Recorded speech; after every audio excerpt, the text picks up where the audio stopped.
وہ 16-17 سال کا ایک دبلا پتلا مگر لمبا لڑکا تھا۔ اس کے چہرے پہ بلغت کا وہ گہرا روح نظر آ رہا تھا جسے ایک بار بھی شیو نہیں کیا گیا تھا، اور اس روح نے اس کے چہرے کی معصومیت کو برقرار رکھا تھا۔ وہ اسپورٹس شارٹس اور ایک ڈھیلی ڈھالی شرٹ پہنے ہوئے تھا۔ اس کے پیروں میں کاٹن کی جرابیں اور جاگرز تھے۔ چنگم چباتے ہوئے اس کی آنکھوں میں ایک عجیب طرح کی بے چینی اور اضطراب تھا۔ وہ اس وقت ایک پرہجوم سڑک کے بیچوں بیچ ایک ہیوی ڈیوٹی موٹر سائیکل پہ بیٹھا ہوا تیزی سے تقریباً اس سے اڑائے لے جا رہا تھا۔ وہ کسی قسم کے ہیلمٹ کے بغیر تھا اور بہت ریش انداز میں موٹر سائیکل کو چلا رہا تھا۔ اس نے 2 دفعہ سگنل توڑا، 3 دفعہ خطرناک طریقوں سے کچھ گاڑیوں کو اوورٹیک کیا، 4 دفعہ بائک چلاتے چلاتے اس کا اگلا پہیہ اٹھا دیا اور کتنی ہی دور تک صرف ایک پہیے پہ بائک چلاتا رہا۔ 2 دفعہ دائیں بائیں دیکھے بغیر اس نے برق رفتاری سے اپنی مرضی کا ٹرن لیا۔ ایک دفعہ وہ زگ زگ انداز میں بائک چلانے لگا، 6 دفعہ اس نے پوری رفتار سے بائک چلاتے ہوئے اپنے دونوں پاؤں اٹھا دیے۔ پھر یکدم اسی رفتار سے بائک چلاتے ہوئے اس نے 1 وے کی خلاف ورزی کرتے اسی لین کو توڑا اور دوسری لین میں زناٹے کے ساتھ گھس گیا۔ سامنے سے آتی ہوئی ٹریفک کی بریکیں یکدم چرچرانے لگی۔ اس نے فل اسپیڈ پر بائک چلاتے ہوئے یکدم ہینڈل پر سے اپنے ہاتھ ہٹا دیے۔ بائک پوری رفتار کے ساتھ سامنے سے آنے والی گاڑی کے ساتھ ٹکرائی۔ وہ ایک جھٹکے کے ساتھ ہوا میں بلند ہوا اور پھر کس چیز پہ گرا اسے اندازہ نہیں ہوا۔ اس کا ذہن تاریک ہو چکا تھا۔ وہ دونوں لڑکے اسٹیج پر ایک دوسرے کے بالمقابل پوسٹروں کے پیچھے کھڑے تھے، مگر حال میں موجود اسٹوڈنٹس کی نظریں ہمیشہ کی طرح ان میں سے ایک پہ مرکوز تھیں۔ وہ دونوں ہیڈ بوائے کے انتخاب کے لیے کنونسنگ کر رہے تھے اور وہ پروگرام بھی اس کا ایک حصہ تھا۔ دونوں کے روسٹروں پہ ایک پوسٹر لگا ہوا تھا جن میں ایک پر ووٹ فار سالان اور دوسرے پر ووٹ فار فیضان لکھا ہوا تھا۔ اس وقت فیضان ہیڈ بوائے بن جانے کے بعد اپنے ممکنہ اقدامات کا اعلان کر رہا تھا، جبکہ سالار پوری سنجیدگی کے ساتھ اسے دیکھنے میں مصروف تھا۔ فیضان اسکول کا سب سے اچھا مقرر تھا اور اس وقت بھی وہ اپنے جوش خطابت کی کمال دکھانے میں مصروف تھا اور اسی برٹش لب و لہجے میں بات کر رہا تھا جس کے لیے وہ مشہور تھا۔ بہترین ساؤنڈ سسٹم کی وجہ سے اس کی آواز اور انداز دونوں ہی خاصے متاثر کن تھے۔ حال پہ بلا شبہ سکوت طاری تھا اور یہ خاموشی اسی وقت ٹوٹتی جب فیضان کے سپورٹرز اس کے کسی اچھے جملے پہ داد دینا شروع ہوتے۔ حال یکدم تالیوں سے گونج اٹھتا۔ آدھ گھنٹے کے بعد جب وہ اپنے لیے ووٹ کی اپیل کرنے کے بعد خاموش ہوا، حال میں اگلے کئی منٹ تالیاں اور سیٹیاں بجتی رہیں۔ ان تالیاں اور سیٹیاں بجانے والوں میں خود سالار سکندر بھی شامل تھا۔ فیضان نے ایک فاتحانہ نظر حال پر اور سالار پر ڈالی اور اس سے تالیاں بجاتا دیکھ کر اس نے گردن کے ہلکے سے اشارے سے اسے سراہا۔ سالار سکندر آسان حریف نہیں تھا، یہ وہ اچھی طرح جانتا تھا۔ اسٹیج سیکریٹری اب سالار سکندر کے لیے اناؤنسمنٹ کر رہا تھا۔ تالیوں کی گونج میں سالار نے بولنا شروع کیا۔ Good morning friends. وہ یک لہجہ ٹھہرا۔ فیضان اکبر ایک مقرر کے طور پر یقیناً ہمارے اسکول کا اثاثہ ہے۔ میں یا کوئی بھی دوسرا ان کے مقابلے میں کسی اسٹیج پہ کھڑا نہیں ہو سکتا۔ وہ ایک لمحہ کے لیے رکا۔ اس نے فیضان کے چہرے کو دیکھا جس پر ایک فخریہ مسکراہٹ ابھر رہی تھی، مگر سالار کے جملے کے باقی حصے نے اگلے لمحے اس مسکراہٹ کو غائب کر دیا۔ اگر معاملہ صرف باتیں بنانے کا ہو تو۔ حال میں ہلکی سی کھلکھلاہٹیں ابھری۔ سالار کے لہجے کی سنجیدگی برقرار تھی، مگر ایک ہیڈ بوائے اور مقرر میں بہت فرق ہوتا ہے۔ مقرر کو باتیں کرنی ہوتی ہیں، ہیڈ بوائے کو کام کرنا ہوتا ہے۔ دونوں کے درمیان فرق ٹاکر اینڈ ڈوور کا ہوتا ہے، اور great talkers are not great doers. Salar کے سپورٹرز کی تالیوں سے حال گونج اٹھا۔ میرے پاس فیضان اکبر جیسی خوبصورت لفظوں کی روانی نہیں ہے، اس نے اپنی بات جاری رکھی۔ میرے پاس صرف میرا نام ہے اور میرا متاثر کن ریکارڈ، اور مجھے کنونسنگ کے لیے لفظوں کے کوئی دریا نہیں بہانے، مجھے صرف چند الفاظ کہنے ہیں۔ وہ ایک بار پھر رکا۔ Trust me and vote for me. مجھ پر اعتماد کریں اور مجھے ووٹ دیں۔ اس نے شکریہ ادا کرتے ہوئے جس وقت اپنے مائک کو آف کیا، اس وقت حال تالیوں سے گونج رہا تھا۔ 1 منٹ 40 سیکنڈ میں وہ اسی نپے تلے اور کیلکولیٹڈ انداز میں بولا تھا جو اس کا خاصہ تھا، اور اسی 1.5 منٹ نے فیضان کا تختہ کر دیا تھا۔ اس ابتدائی تعارف کے بعد دونوں امیدواروں سے سوال و جواب کا سلسلہ شروع ہوا۔ سالار سکندر اس جوابات میں بھی اتنے ہی اختصار سے کام لے رہا تھا جتنا اس نے اپنی تقریر میں لیا تھا۔ اس کا سب سے طویل جواب 4 جملوں پر مشتمل تھا، جبکہ فیضان کا سب سے مختصر جواب بھی 4 جملوں پر مشتمل نہیں تھا۔ فیضان کی وہ فصاحت و بلاغت جو پہلے اس کی خوبی سمجھی جاتی تھی، اس وقت اس اسٹیج پر سالار کے مختصر جوابات کے سامنے چرب زبانی نظر آ رہی تھی، اور اس کا احساس خود فیضان کو بھی ہو رہا تھا۔ جس سوال کا جواب فیضان ایک لفظ یا ایک جملے میں دیتا، اس کے لیے فیضان کو عادتاً تمہید باندھنی پڑتی، اور سالار کا اپنی تقریر میں اس کے بارے میں کیا ہوا تبصرہ وہاں موجود اسٹوڈنٹس کو کچھ اور صحیح محسوس ہو رہا تھا کہ ایک مقرر صرف باتیں کر سکتا ہے۔ سالار سکندر کو ہیڈ بوائے کیوں ہونا چاہیے؟ سوال کیا گیا۔ کیونکہ آپ بہترین شخص کا انتخاب چاہتے ہیں، جواب آیا۔ کیا یہ جملہ خود ستائشی نہیں ہے؟ اعتراض کیا گیا۔ نہیں، یہ جملہ خود شناسی ہے۔ اعتراض کو رد کیا گیا۔ خود ستائشی اور خود شناسی میں کیا فرق ہے؟ ایک بار پھر چپتے ہوئے لہجے میں پوچھا گیا۔ وہی جو فیضان اکبر اور سالار سکندر میں ہے، سنجیدگی سے کہا گیا۔ اگر آپ کو ہیڈ بوائے نہ بنایا جائے تو آپ کو کیا فرق پڑے گا؟ فرق مجھے نہیں، آپ کو پڑے گا۔ کیسے؟ اگر بہترین آدمی کو ملک کا لیڈر نہ بنایا جائے تو فرق قوم کو پڑتا ہے، اس بہترین آدمی کو نہیں۔ آپ اپنے آپ کو پھر بہترین آدمی کہہ رہے ہیں۔ ایک بار پھر اعتراض کیا گیا۔ کیا اس ہال میں کوئی ایسا ہے جو خود کو برے آدمی کے ساتھ ایکویٹ کرے؟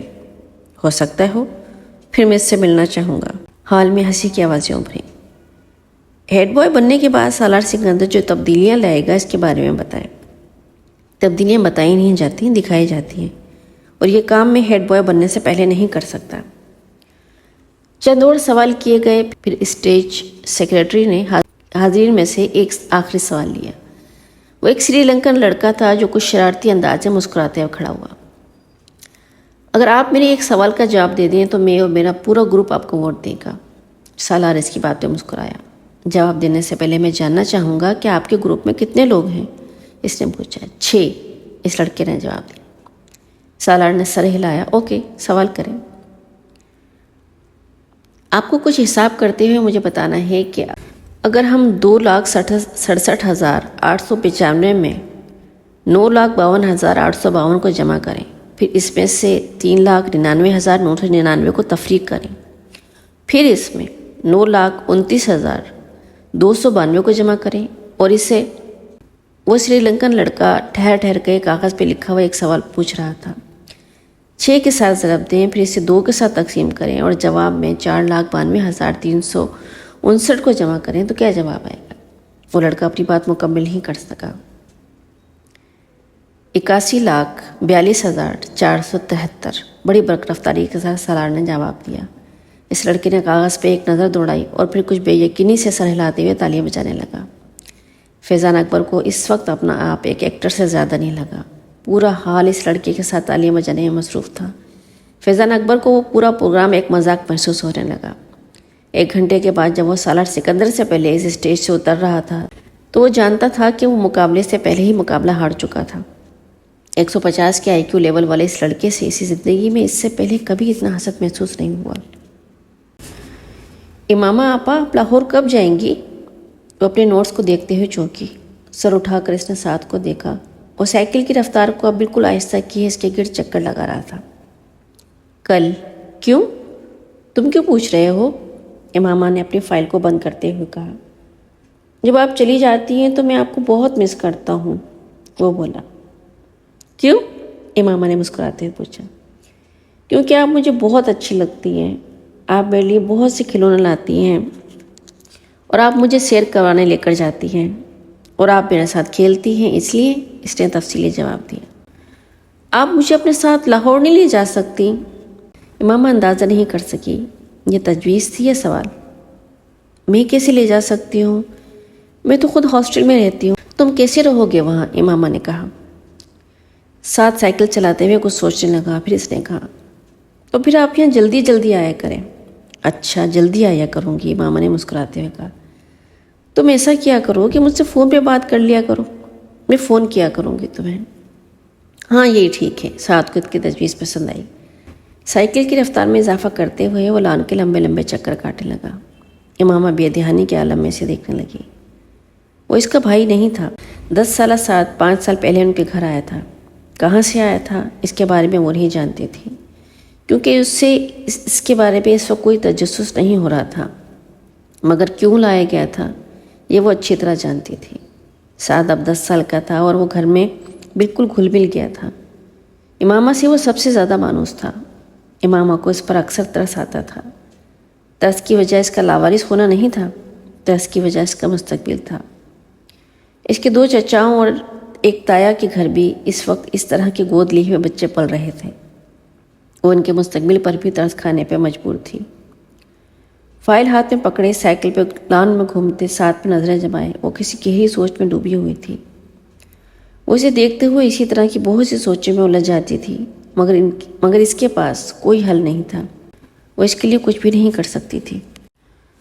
وہ چاروں اس وقت لاہور کے ریڈ لائٹ ایریا میں موجود تھے۔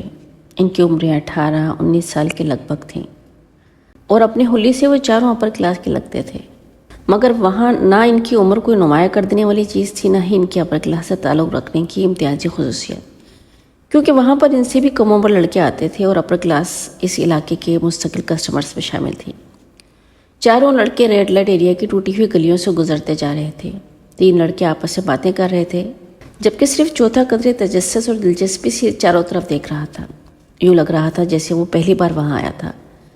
وہ ان تینوں کے ساتھ تھوڑی دیر بعد ہونے والی اس گفتگو سے ظاہر ہو گیا تھا کہ وہ واقعی وہاں پہلی بار آیا تھا۔ گلی کے دونوں اطراف میں کھلے دروازوں میں بناؤ سنگار کیے نیم اوریاں کپڑوں میں ملبوس ہر عمر ہر شکل کی عورت کھڑی تھی۔ سفید، سانولی، سیاہ، گندمی، بہت خوبصورت، درمیانی اور معمولی شکل و صورت والی۔ گلی میں سے ہر شکل اور عمر کا مرد گزر رہا تھا۔ وہ لڑکا وہاں سے گزرتے ہوئے ہر چیز پہ غور کر رہا تھا۔ تم یہاں کتنی بار آئے ہو؟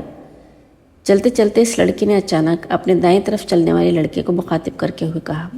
وہ لڑکا جواباً ہنسا۔ کتنی بار؟ یہ تو پتہ نہیں، اب تو گنتی بھی بھول چکا ہوں، اکثر آتا رہتا ہوں یہاں پر، اس لڑکے نے قدرے فخری انداز میں کہا۔ ان عورتوں میں مجھے تو کوئی اٹریکشن محسوس نہیں ہو رہی۔ نتھنگ اسپیشل اباؤٹ دیم، اس نے کندھے جھکاتے ہوئے کہا۔ اگر کہیں رات ہی گزارنی ہو تو کم از کم انوائرمنٹ تو اچھا ہو۔ It's such a dirty filthy place, یہ تو بہت ہی گندی جگہ ہے، اس نے گلی میں موجود گڑھوں اور کوڑے کے ڈھیروں کو دیکھتے ہوئے کچھ ناگواری سے کہا۔ پھر گرل فرینڈ کے ہوتے ہوئے یہاں آنے کی کیا ضرورت ہے؟ اس نے اس بار اپنی بھویں جھکاتے ہوئے کہا۔ اس جگہ کا اپنا ایک چارم ہے، گرل فرینڈ اور یہاں کی عورتوں کا کوئی مقابلہ نہیں۔ گرل فرینڈ اس طرح کے ڈانس تو نہیں دکھا سکتی جو ابھی تم کچھ دیر کے بعد دیکھو گے، تیسرا لڑکا ہنسا۔ اور پاکستان کی جس بڑی ایکٹریس کا ڈانس دکھانے ہم تمہیں لے جا رہے ہیں وہ تو بس، دوسرے لڑکے کی بات کو پہلے لڑکے نے کاٹ دیا۔ اس کا ڈانس تو تم مجھے پہلے بھی دکھا چکے ہو۔ ارے وہ کچھ بھی نہیں تھا، بھائی کی شادی پہ ایک مجرا کیا تھا، پر یہاں پر تو بات ہی کچھ اور ہوتی ہے۔ وہ ایکٹریس تو ایک پوش علاقے میں رہتی ہے، پھر وہ یہاں کیوں آتی ہے؟ پہلے لڑکے نے کچھ غیر مطمئن سے انداز میں پوچھا۔ یہ تم آج خود اس سے پوچھ لینا، میں کبھی اس سے اس طرح کے سوال نہیں کرتا۔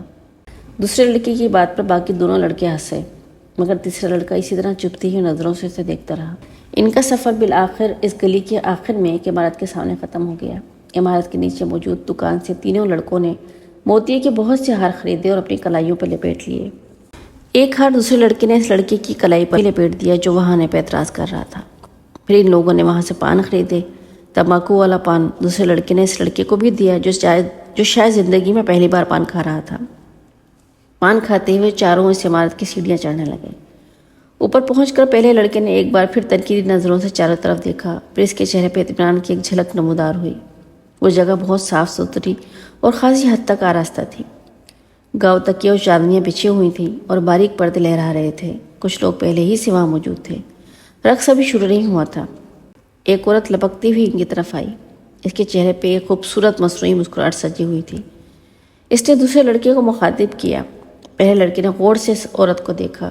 ادھیڑ عمر کی وہ عورت اپنے چہرے میں بے تحاشا میک اپ تھوپے اور بالوں میں موتی اور گلاب کے گجرے لٹکائے شیفون کی ایک چنگھاڑتی ہوئی سرخ ساڑی میں ملبوس تھی، جس کا بلاؤز اس کے جسم کو چھپانے میں ناکام ہو رہا تھا، مگر وہ جسم کو چھپانے کے لیے پہنا گیا بھی نہیں تھا۔ ان چاروں کو وہ ایک کونے میں لے گئی اور وہاں اس نے انہیں بٹھا دیا۔ پہلے لڑکے نے وہاں بیٹھتے ہی منہ میں موجود پان اس اگلدان میں تھوک دیا جو ان کے قریب موجود تھا، کیونکہ پان منہ میں ہوتے ہوئے اس سے بات کرنا مشکل ہو رہا تھا۔ پان کا ذائقہ بھی اس کے لیے کچھ زیادہ خوشگوار نہیں تھا۔ تینوں لڑکے وہاں بیٹھے مدھم آواز میں باتیں کر رہے تھے۔ جبکہ پہلا لڑکا اس ہال کے چاروں طرف موجود گاؤں تکیے سے ٹیک لگائے ہوئے لوگوں کو دیکھتا رہا، جن میں سے کچھ اپنے سامنے شراب کی بوتلیں اور نوٹوں کی گڈیاں رکھے بیٹھے تھے۔ ان میں سے اکثریت سفید لٹھے کے کلف لگے کپڑوں میں ملبوس تھی۔ اس نے عید کی اجتماعات کے علاوہ آج پہلی بار کسی اور جگہ پر سفید کپڑے پہنے ہوئے لوگوں کا اتنا بڑا اجتماع دیکھا تھا۔ خود وہ اپنے ساتھیوں کی طرح سیاہ جینس اور اسی رنگ کی آدھے بازوں والی ٹی شرٹ میں ملبوس تھا۔ ان کی عمر کے کچھ اور لڑکے بھی وہاں انہی کی طرح جینس اور ٹی شرٹ میں ملبوس تھے۔ تھوڑی دیر بعد ایک اور عورت اسی طرح چیختے چنگاڑتے رنگوں والے کپڑوں میں ملبوس وہاں آ کر ہال کے درمیان میں بیٹھ کر غزل سنانے لگی تھی۔ اس کے ساتھ کچھ سازندے بھی تھے۔ وہ 2 غزلیں سنانے اور اپنے اوپر اچھالے جانے والے کچھ نوٹ اٹھا کر وہ خاصی خوش اور مطمئن واپس چلی گئی۔ اس کے جانے کے فوراً بعد ہی فلم انڈسٹری کی وہ ایکٹریس ہال میں داخل ہوئی اور ہال میں موجود ہر مرد کی نظر اس سے جسے چپک کر رہ گئی تھی۔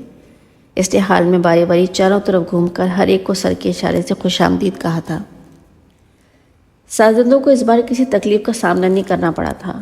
کیسٹ پلیئر پر باری باری چند ہیجان انگیز گانے لگائے جا رہے تھے جس پر سورج نے اپنا رقص پیش کرنا تھا، اور کچھ دیر پہلے کی خاموشی ایک دم ختم ہو گئی تھی۔ چاروں طرف موجود مرد اس عورت کو داد و تحسین پیش کرنے کے ساتھ ساتھ شراب نوشی میں مصروف تھے۔ ان میں سے کچھ جو زیادہ جوش میں آ رہے تھے وہ اٹھ کے اس ایکٹریس کے ساتھ ڈانس میں مصروف ہو جاتے۔ حال میں واحد شخص جو اپنی جگہ پر کسی حرکت کے بغیر بے تاثر چہرے کے ساتھ بیٹھا تھا وہ وہی لڑکا تھا، مگر اس کے باوجود یہ اندازہ لگانا مشکل نہیں تھا کہ وہ اس ایکٹریس کے رقص سے خاصا محسوس ہو رہا تھا۔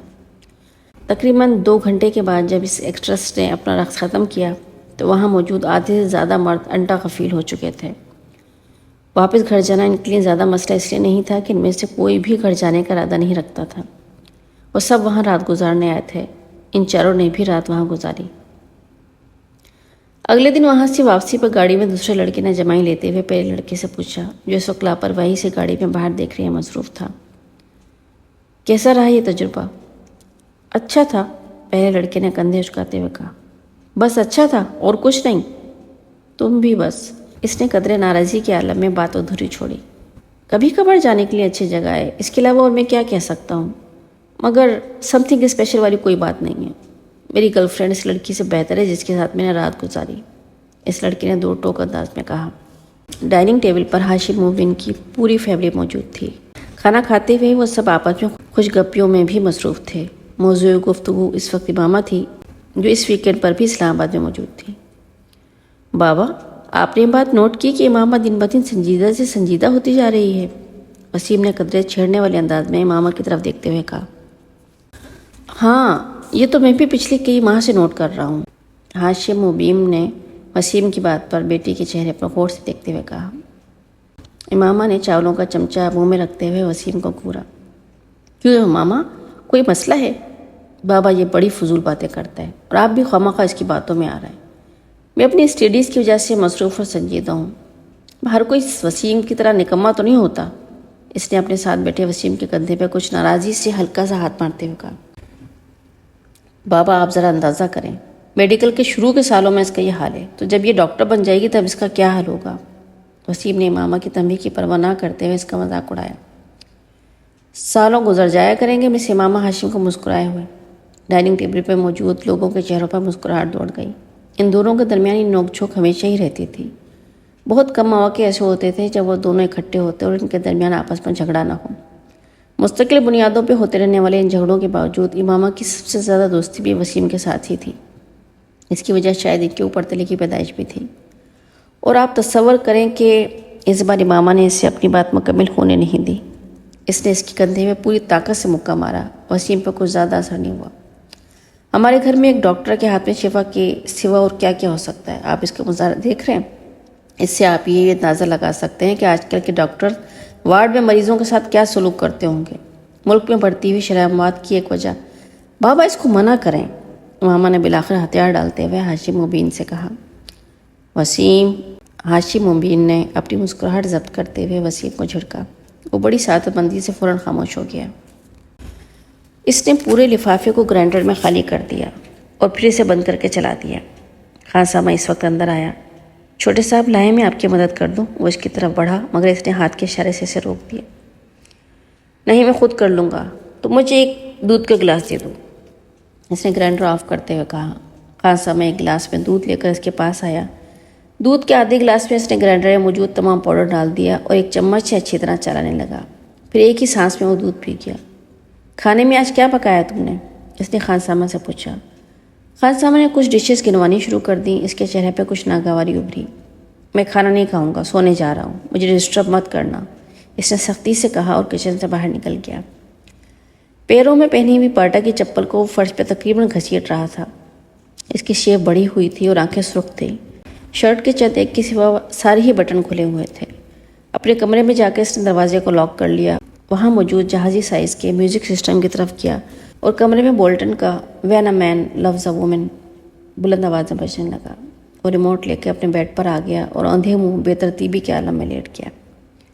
اس کا ریموٹ والا بایاں ہاتھ بیڈ سے نیچے لٹک رہا تھا اور مسلسل ہل رہا تھا۔ اس کے دونوں پاؤں بھی میوزک کے ساتھ گردش میں تھے۔ کمرے میں بیڈ اور اس کے اپنے حلیے کے علاوہ ہر چیز اپنی جگہ پر تھی۔ کہیں پر کچھ بھی بے ترتیب نہیں تھا، کہیں پر گرد کا ایک ذرہ تک نظر نہیں آ رہا تھا۔ میوزک سسٹم کے پاس موجود دیواری شیلف میں تمام آڈیو اور ویڈیو کیسٹس بڑے اچھے طریقے سے لگی ہوئی تھیں۔ ایک دوسری دیوار میں موجود ریکس اور کتابوں کی ایک بڑی تعداد موجود تھی۔ کونے میں پڑی ہوئی کمپیوٹر ٹیبل سے عیاں تھا کہ اسے استعمال کرنے والا بہت آرگنائزڈ ہے۔ کمرے کے مختلف دیواروں پر ہالی ووڈ کی ایکٹریس اور وہاں کے بینڈز کے پوسٹر لگے تھے۔ باتھ روم کے دروازوں اور کمرے کی کھڑکیوں کے شیشوں کو پلے بوائے میگزین سے کاٹی گئی کچھ ماڈلز کی نیوڈ تصویروں سے سجایا گیا تھا۔ کمرے میں پہلی بار داخل ہونے والا دروازہ کھولتے ہی بہت بری طرح چونکتا، کیونکہ بالکل سامنے کھڑکیوں کے شیشے پہ موجود وہ تصویریں چند لمحوں کے لیے دیکھنے والوں کو تصویریں نہیں بلکہ اصل لڑکیاں نظر آتی تھیں۔ ان تصویروں کو وہاں لگاتے ہوئے ترتیب کا خاص خیال رکھا گیا تھا۔ میوزک سسٹم جس دیوار کے ساتھ موجود تھا، اسی دیوار کے کونے میں دیوار پر ایک الیکٹرک گٹار لٹکایا گیا تھا اور اسی کونے میں ایک کی بورڈ بھی اسٹینڈ پہ رکھا ہوا تھا۔ دیوار پر گٹار سے کچھ فاصلے پر پیکولو فلوٹ اور اوبے بھی لٹکائے گئے تھے۔ اس کمرے کے مکین کو یقیناً میوزک سے گہری دلچسپی تھی۔ بیڈ کے بالکل سامنے والی دیوار میں موجود کیبنٹ میں ٹی وی موجود تھا اور اسی کیبنٹ کے مختلف خانوں میں مختلف ٹرافیز اور شیلڈز پڑی ہوئی تھیں۔ کمرے کا چوتھا کونا بھی خالی نہیں تھا۔ وہاں دیوار پہ مختلف ریکٹس لٹکے ہوئے تھے۔ ان میں سے ایک ٹینس کا تھا اور دو اسکواش کے۔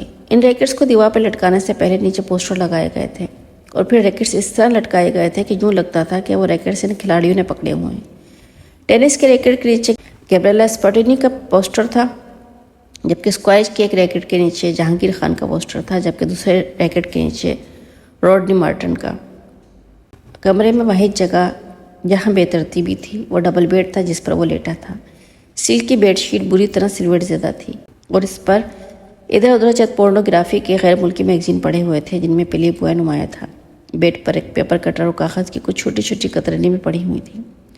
یقیناً کچھ دیر پہلے وہ میگزین سے تصویریں کاٹ رہا تھا۔ چنگم کے کچھ ریپر سے مڑے جڑے بیڈ پر ہی پڑے ہوئے تھے۔ ڈن ہل کا ایک پیکٹ اور لیٹر بھی ایش ٹرے کے ساتھ بیڈ پر ہی پڑا ہوا تھا، جبکہ سلک کی سفید چمکدار بیڈ شیٹ پر کئی جگہ ایسے نشان تھے جیسے وہاں سگریٹ کی راکھ بھی تھی۔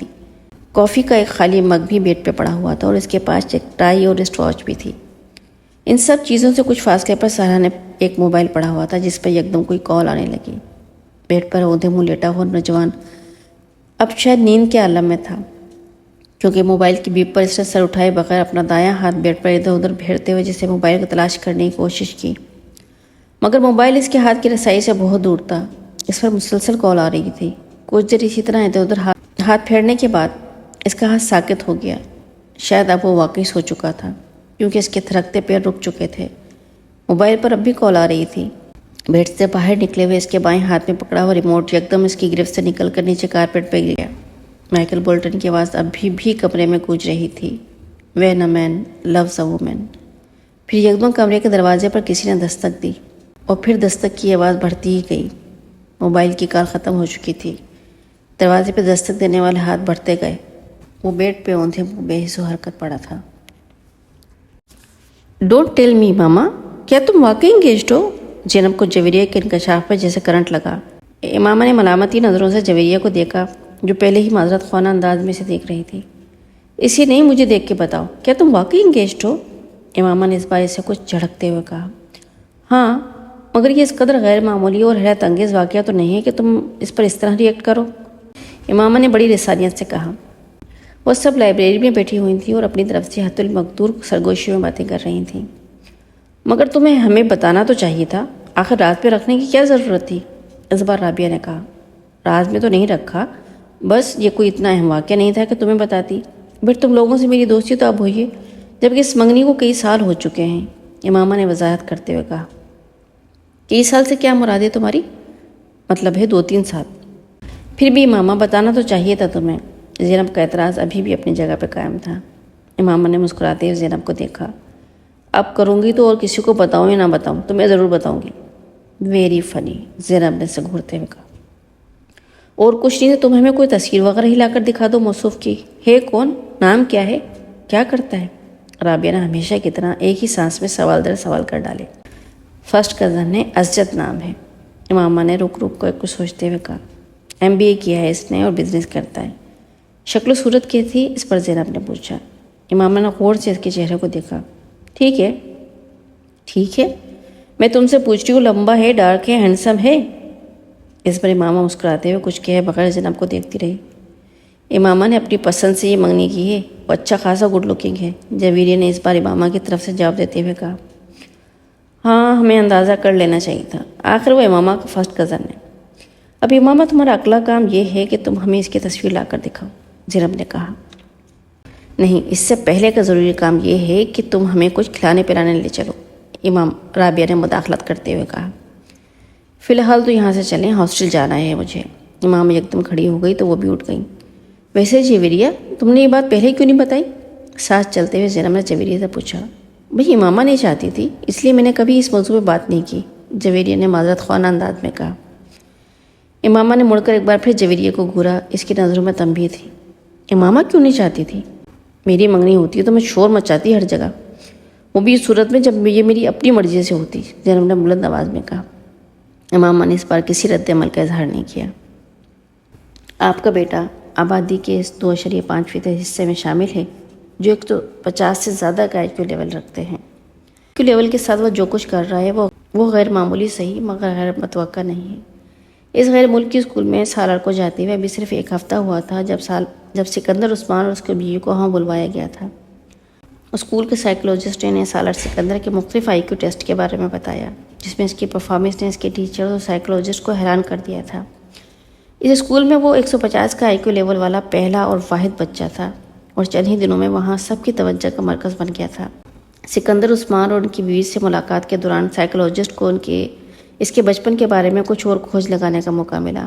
وہ کافی دلچسپی سے سالار کے کیس کی اسٹڈی کر رہا تھا اور دلچسپی کی یہ نوعیت پروفیشنل نہیں جاتی تھی۔ وہ اپنے کیریئر میں پہلی بار اس IQ کے بچے کے سامنے کر رہا تھا۔ سکندر عثمان کو آج بھی وہ دن اچھی طرح یاد تھا۔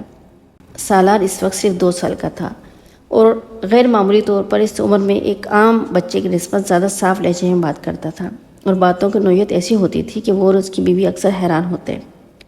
ایک دن جب وہ اپنے بھائی سے فون پہ بات کرنے کے لیے فون کر رہے تھے تو سالار ان کے پاس کھڑا تھا۔ وہ اس وقت TV لاؤنج میں بیٹھے تھے اور فون پہ باتیں کرنے کے ساتھ ساتھ TV بھی دیکھ رہے تھے۔ کچھ دیر بعد انہوں نے فون رکھ دیا۔ ریسیور رکھنے کے فوراً بعد انہوں نے سالار کو فون کا ریسیور اٹھاتے ہوئے دیکھا۔ ہیلو انکل، میں سالار ہوں، وہ کہہ رہا تھا۔ انہوں نے چونک کر اسے دیکھا۔ وہ اطمینان سے ریسیور کان سے لگائے کسی سے باتوں میں مصروف تھا۔ میں ٹھیک ہوں، آپ کیسے ہیں؟ سکندر نے حیرت سے اسے دیکھا۔ پہلے ان کے ذہن میں یہی آیا کہ وہ جھوٹ موٹ فون پہ باتیں کر رہا ہے۔ پاپا میرے پاس بیٹھے TV دیکھ رہے ہیں۔